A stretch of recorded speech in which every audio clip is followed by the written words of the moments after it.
Welcome to the Peer Effect Postbag. I'm James Johnson, joined by Freddie Burley. We ask for your questions, and Freddie and I are going to tackle them together. These aren't theoretical case studies, it's the stuff keeping you up at 2 a.m. Let's get answering. Welcome to the Peer Effect Postbag. I'm James Johnson. And I'm Freddie Burley. So Freddie, what have you been up to this week? So, what have I been up to? I've been listening to this amazing book by Jim Collins called What to Make of a Life. And it's essentially his research over the last, 12 years on high performance or humans that have achieved extraordinary things and what patterns he was observed. And it's honestly fascinating. There's so many different stories from like Nobel Peace Prize winners through to like entrepreneurs and humanitarians. It's such a cross section of human beings, but I'm just loving it. I'm learning tons, so would really recommend. Have you read the sort of earlier ones like Built to Last, Good to Great? No, I haven't, but they're meant to be amazing. You've got to... Yeah, I've got to get involved. Yeah, I think what I really like about him is just he does these 10, 12-year research projects, so it feels super rigorous. And then each time he does a new book, he kind of calls back to his old ones. So he was doing it for like 50 years or something now. And like even the stuff from his first book is still relevant. Like to get the right people on the bus and all sorts of stuff. And you feel him spiraling. It's like he comes back to old themes, but with a new perspective or deeper research. And I also listened to his Tim Ferriss episode, which was amazing. So would really, really recommend. I have to check it out. Is it? How long is it? It's like 2.5 hours. It's good for a car journey. Wow. Yeah. It's a really meaty, but really, really good. I left feeling so energized. Yeah, would recommend.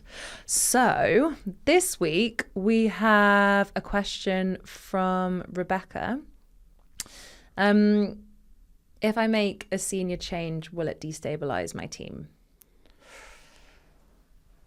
The fear. The fear. I mean, I think this comes up a lot, the sense of making a move is risky.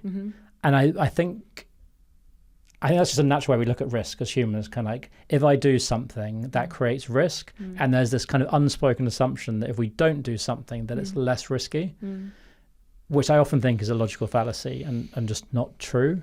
Because in this case, what Rebecca's saying is like, I've got a senior person, they're not working out, but if I make a change, I know that making a senior change can lead to destabilisation, in which case people will leave. Yeah. And I think it's definitely true that you make a senior change and you change someone's manager, then people can leave. I think that's definitely true. But I think if there must be a reason why she's looking to make this change. Yeah. And if that's the case, then I would say it's more risky not to make the move, because people will be a couple of things. One will be looking at her wondering why she hasn't made a move, I imagine, if this person's not performing or not behaving, whatever the case is. Yeah. And actually good people leave if bad people stay. 100%. Preach. And often you get sort of, is that conversation in the pub sort of a week later, or someone's going to go, oh, we weren't like, how come it took so long is often the question that comes up. So I think if she's thinking about it, I would say it's probably more risky, and it's clear that it's the right thing to do for the business. Yeah. I would definitely think it's more risky not to do it than to do it. Yeah, that's a really nice way of putting it. I think often with,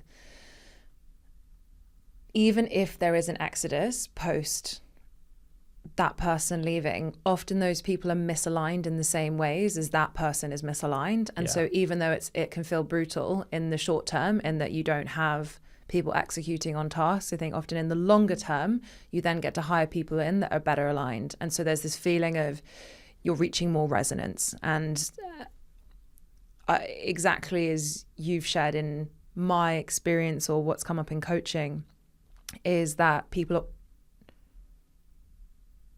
I actually can't think of a single example of when someone has changed a senior, like let go of a senior hire and the team was anything but like on board.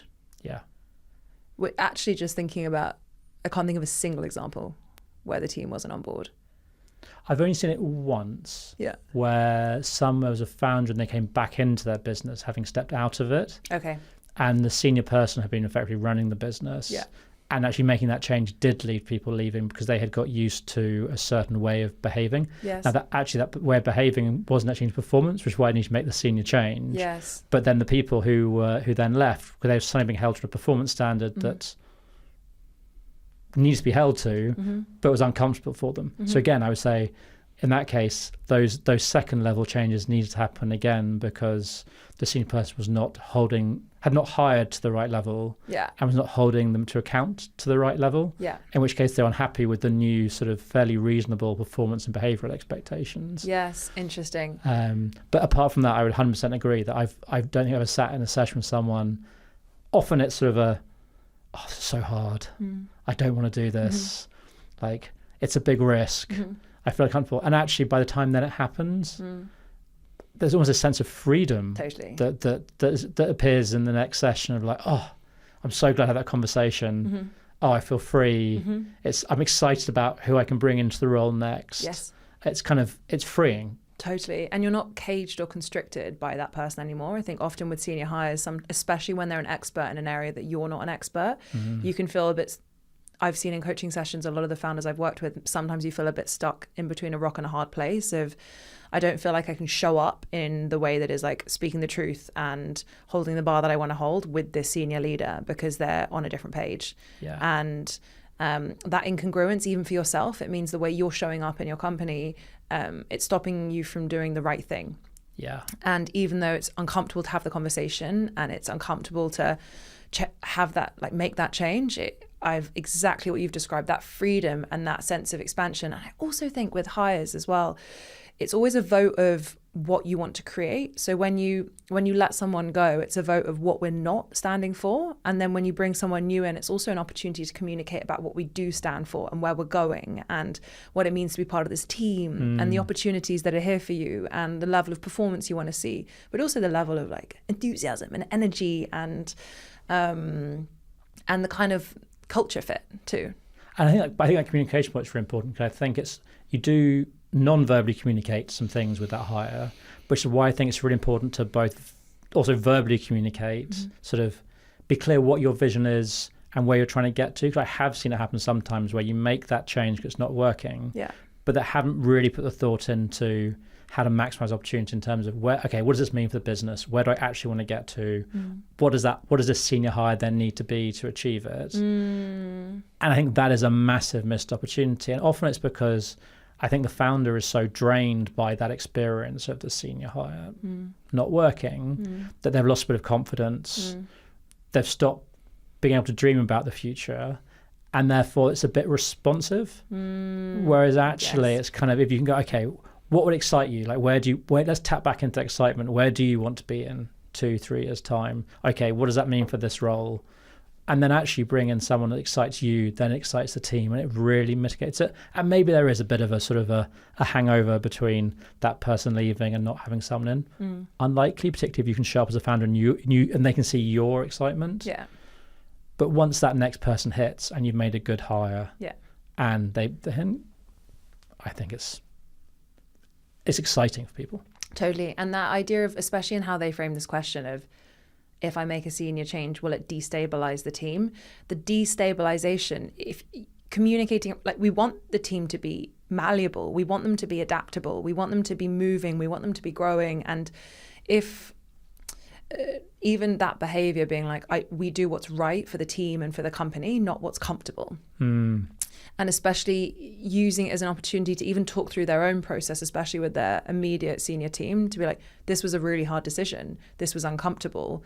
And be human in that leadership of like, this is what stopped me from doing it. These are all the reasons why I didn't want to do it. And obviously you've got to be conscious of like what you can share, what you can't share, but using it as an opportunity to be like, but this is the type of team I want to be part of. This is how I want us to be moving. This is how I want us to be focused.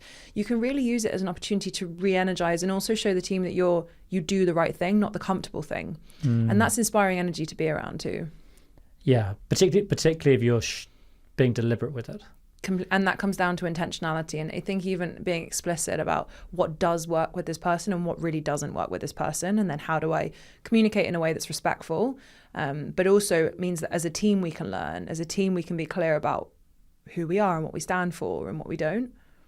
And I think this really ties back into the idea of sort of, people say hire slowly, fire quickly is a bit of a truism. Yeah. But I do think that it's very easy to be rushed into hires, particularly if you feel like there's a gap that you need to fill. It's like, oh, who's available? Yeah. Who can I get now? And that just feels like such a mistake, because in the moment you're like, oh, okay, it's ticked off my list. I filled that gap. Yeah. But like, is that gap still the gap? I mean, the gap you hired for, is it still the gap that you have now? Is the person the best place to fill it? Because really, you can hire someone in a week, but you can repent at leisure in that hire so quickly, because I think it is destabilising for a team if you hire badly repeatedly, because then I think the team stop giving new people, oh, is this person going to work out? Yeah. Should we really buy into it? It doesn't really matter what they say. They're probably going to be gone in 3 to 6 to 9 months anyway. Yeah, totally. That's not the vibe. That's not the vibe. So this is very much not like carte blanche. Like, so just suck it and see, and just see who you can. For sure, with each eye, you want to be learning like what does work, what doesn't work. How do we apply those learnings? And if you're going through humans like a revolving door, then that's kind of a different question. Yeah. But the tone of this question, I don't get. It sounds almost the opposite, leaning too far into stability and comfort. And actually the stretch here is about how do you communicate reasonable risk. And yeah. But I wonder what's sitting behind the question in terms of history, in terms of have they experienced that before? Yeah. What has the sort of the retention of the business looked like? Have they been burnt before by some? Because there could be something sitting behind it to create that fear. Yeah, that's true. And I've often seen this come up, especially if they're an early hire. So especially if this was someone they hired in the early days and they were part of the core team and the business has scaled and this person hasn't grown and there's more of an emotional, relational tie, and separating between will this destabilize everything if our core team members are no longer part of the business in the future, or the OGs aren't here anymore, and what does that mean? So that's often when I see the language of like destabilizing, and you embodying stability. It sounds kind of weird, but as a founder, when you embody like clarity and conviction and groundedness in the decision, which often comes from like the insight of what isn't working and what am I moving towards, then you can be the confidence, you can be the anchor, you can be the person that's grounded when people are moving through. It's like when you're on a flight, right? If you're going through air turbulence and the air stewardess is screaming, you're like, okay, we've got an issue here, people. There's an issue, which actually happened on flight with me when I went to Canada. And I was looking at her and I was like, if she's screaming, I should probably be screaming, but I can't control anything, so I'm just going to smile as we go down. But in this situation, right, like if the air stewardess is like chilled, calm, this is what we need to do, you then automatically feel calm.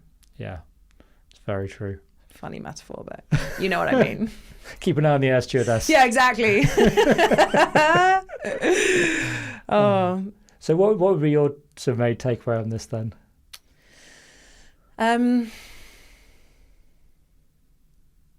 it's hard and it's human to start with. So the feelings that people have, this isn't easy, and that's just the starting point. And I think the blind spot for a lot of founders is not being considered enough and getting the clarity they need about what is and isn't working, so they can make sure that they do vote towards what they think is working and make a change next time.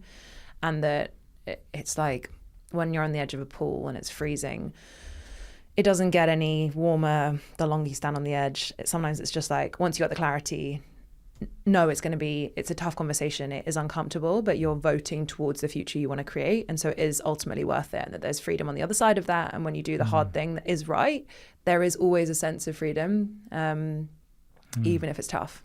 I think those would be my takeaways. Amazing. Well, that's it for us for another week.